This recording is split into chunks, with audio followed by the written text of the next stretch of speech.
welcome back to Terry-Ble T.V. Today is going to be a good day. We are going to start on my second Lego build. Now, a little while ago, I did my first Lego build with a UCS AT-AT, and the intent was I was going to build another set, and then after that, I was going to look into building display to start putting these sets in. Well, with the display being something that I started thinking about and wondering how I was going to do, my mind got a little bit too preoccupied and ended up, well, you guessed it, and you can see, and hopefully you've seen them on the other videos, the display became the second Lego project. But now I can get right into that second Lego build. I do have a backlog of quite a few sets, and admittedly it's kind of hard to decide which one I'm going to do next, but I do kind of already have a bit of a pecking order, and it's actually the pecking order I had in the beginning when I started with the AT-AT. So in looking at what I have, the decision I had made is to go with the Millennium Falcon.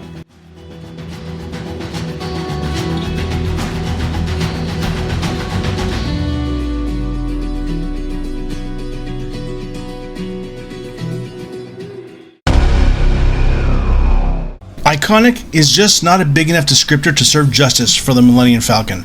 For a starship that started off designed very reminiscent of the Eagle 1 from the British sci-fi series Space 1999, and getting its actual design elements from a half-eaten hamburger with an olive on a toothpick, yes, that's true, the ship was an instantaneous dream of kids everywhere when it debuted in the original Star Wars in 1977. The ship immediately became a main character in our hearts and minds, and even doubly so when Kenner released the first Millennium Falcon toy. The starship is sleek and sexy, and can only be described as majestic while in flight. Rather it be escaping Hoth, flying through asteroid fields, escorting pilots away from a doomed Death Star, or prepping and engaging for the battle over the second Death Star, its presence is completely captivating. Making the Kessel Run in just under 12 parsecs is Han's claim to fame with his ship, though confusingly using this to boast about the ship's speed, it's an accurate statement, as its navigating power through its modifications allows it to navigate this trip in a much more dangerous but shorter record-breaking distance, meaning completing the course faster through a shorter course. Manufactured approximately 60 years BBY, originally as a tug of sorts, it had many names in its history, from legal registrations and aliases to more nefarious names used while pirating or smuggling, plus multiple owners. Of course, it eventually found its way into the hands of Lando Calrissian, who heavily modified it and even gave it a forward escape pod, just to end up, most famously, in the hands of Han Solo, over a game of sabacc. I'm really looking forward to weighing out the differences between the 2007 model and this 2017 model. It has an approximation of 20 to 23 hours as an average build, and whereas with the AT-AT, I was confident I was going to be able to get the set completed within its average amount of time, and I didn't do it. I know that I'll be able to do it with this one. Great kid! Don't get cocky! Anyway, no reason to delay any further. Let's get in, let's start building the Ultimate Collector Series, the Millennium Falcon.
Okay, first box done. So far it is a sturdy build. Fun, and for 4 hours to have gone by, it's gone by quick, so that's nice. Nothing has been overcomplicated. A couple pieces that are not overly well attached, but secure enough.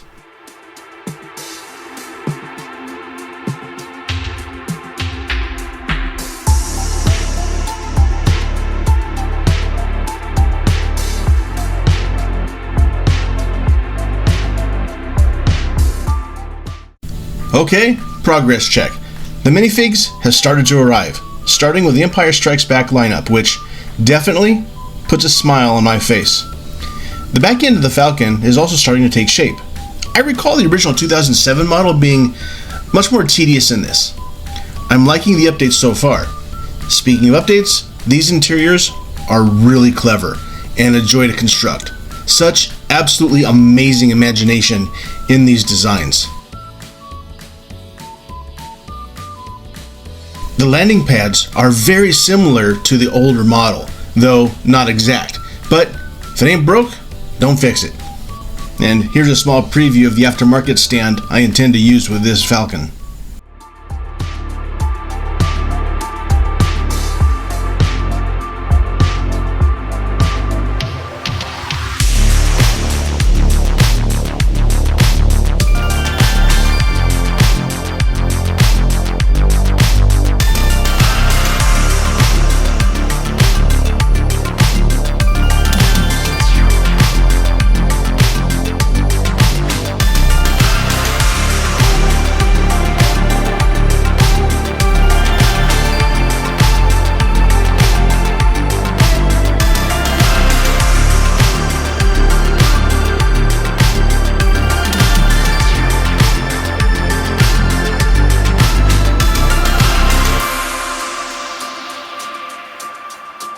The mandible coverings, both top and bottom, are in. We're now at the 11.5 hour mark. And at this point, if you hadn't been sure, there is now no denying what shape this model is becoming. The greebling details are fun and not repetitive. They did a really good job designing the actual build to help prevent repetition fatigue. For me, in my recollection, this plagued the 2007 model.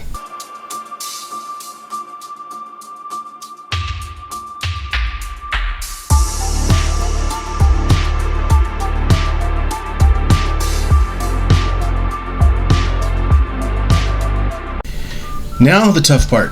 These stands are very popular, but there's no real good set of instructions on when best to install.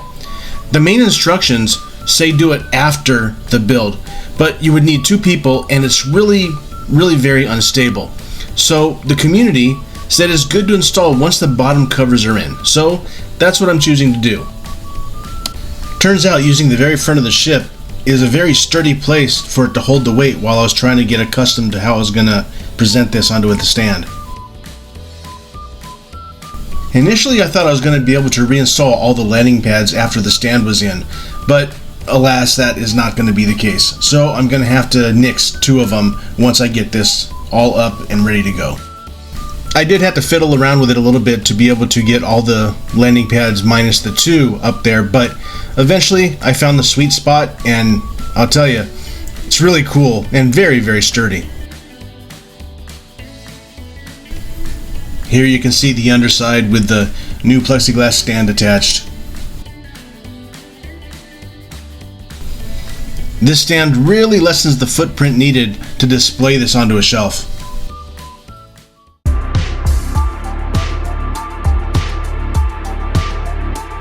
We've hit the 15-hour mark.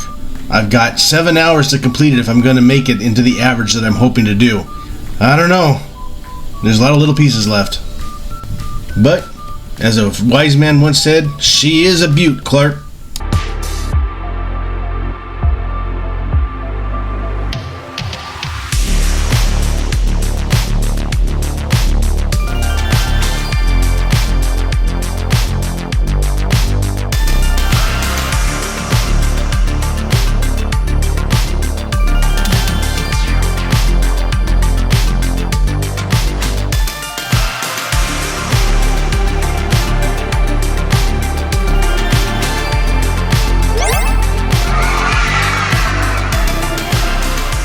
So we have it.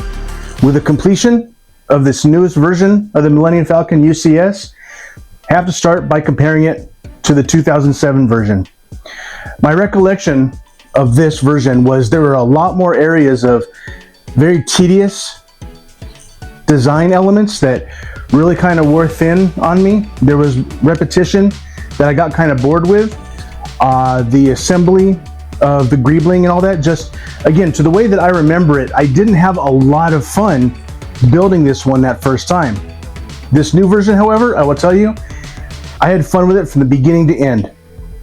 No real issues to speak of, except maybe to say that with it being on this aftermarket stand and at an angle, these panels are just kind of sitting in there a little bit interlaced, so they don't hold up well to gravity.